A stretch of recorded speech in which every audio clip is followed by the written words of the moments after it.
What's up, FlickPop fam? We're kicking things off with a bang. President Donald Trump is weighing in on the shocking Texas beheading, calling the suspect an illegal alien from Cuba and demanding the fullest extent of the law for Jordani's Cobos-Martinez. This story is heating up, and Trump is not holding back his thoughts on immigration and crime. Next up, we're heading overseas to talk trade. Donald Trump's massive deals with Japan and South Korea are under the microscope. Are these multi-billion-dollar agreements really a win-win, or are Japan and Korea being pushed to hand over cash for very little in return? We're breaking down the numbers that show these deals might be a raw deal. And the drama continues in Washington. President Donald Trump's administration is renewing its push to fire Federal Reserve Governor Lisa Cook. This is unprecedented territory, as Trump attempts to remove a Fed governor for the first time in history. We've got the details on the accusations and the legal battle that could shake up the economy.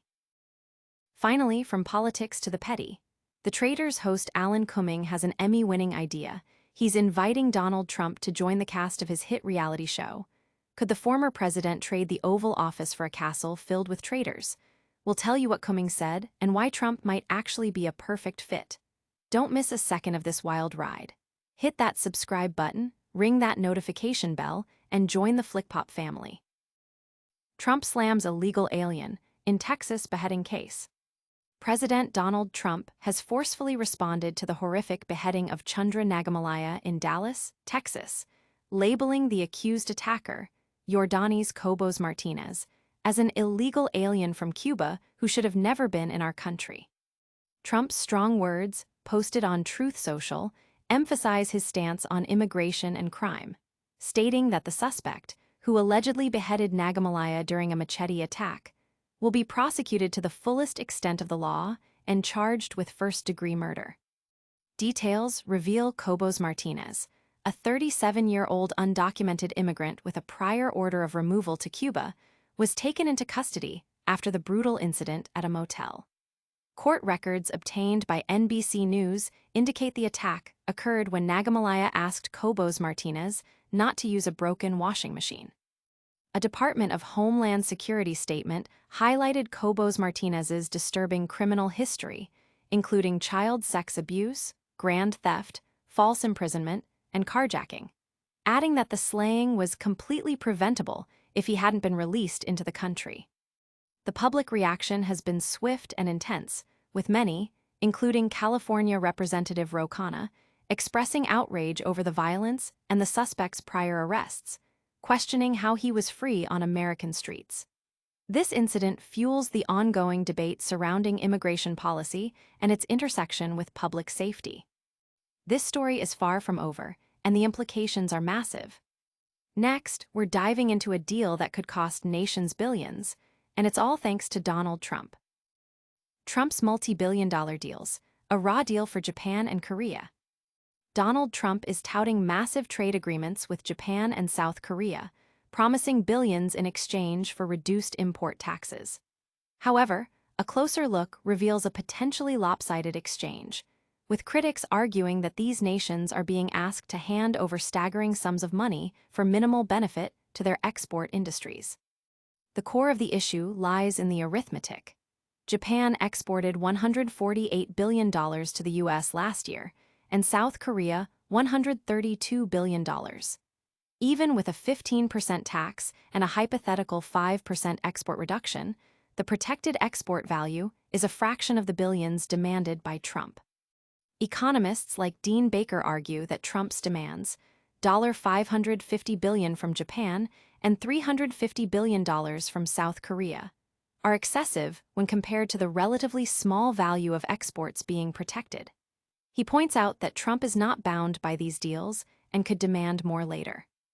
Furthermore, the analysis suggests that these countries could use a fraction of the demanded funds to directly support their affected workers and businesses, emerging in a much better financial position without the uncertainty of Trump's shifting demands.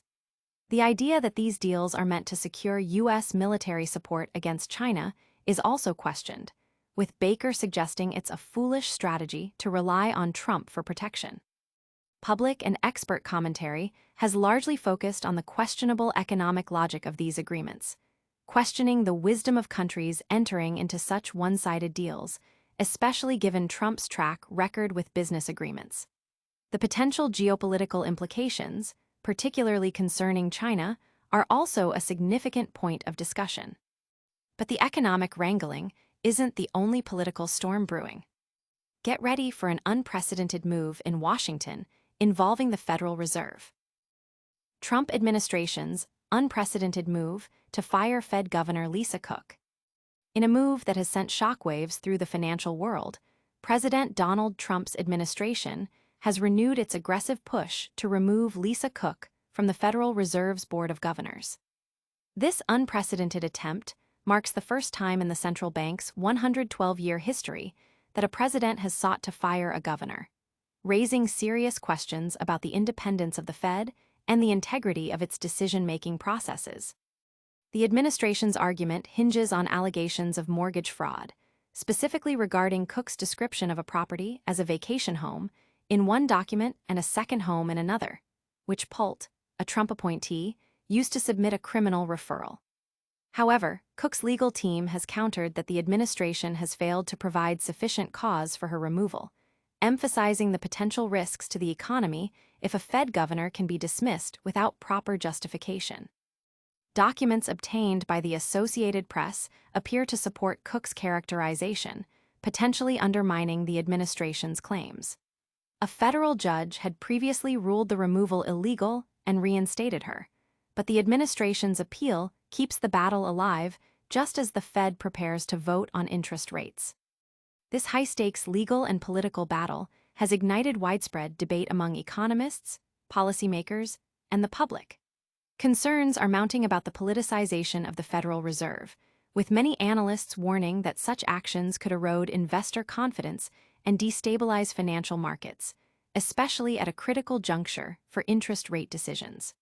The spotlight is on whether the courts will uphold the Fed's independence or allow presidential influence to override it. From the halls of power to the glamorous world of reality TV, the news just keeps getting wilder. Prepare for a surprising invitation that bridges the gap between politics and entertainment. Alan Cumming invites Donald Trump to join the Traitors. Fresh off winning an Emmy for Best Reality Competition Series, the Traitors host Alan Cumming has extended a rather unique invitation. He wants Donald Trump to compete on his hit show.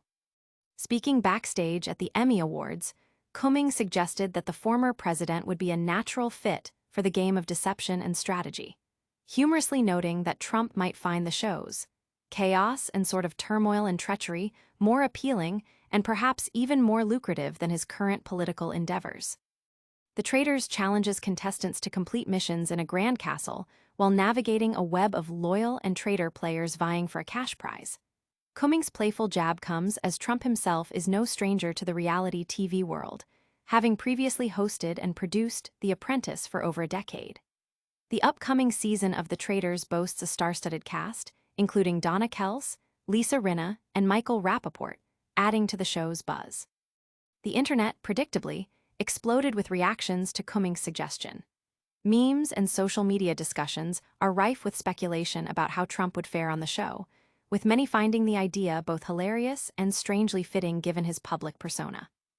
While a presidential appearance on The Traitors remains highly improbable, the invitation itself has certainly added a memorable, albeit bizarre, moment to the awards' season discourse.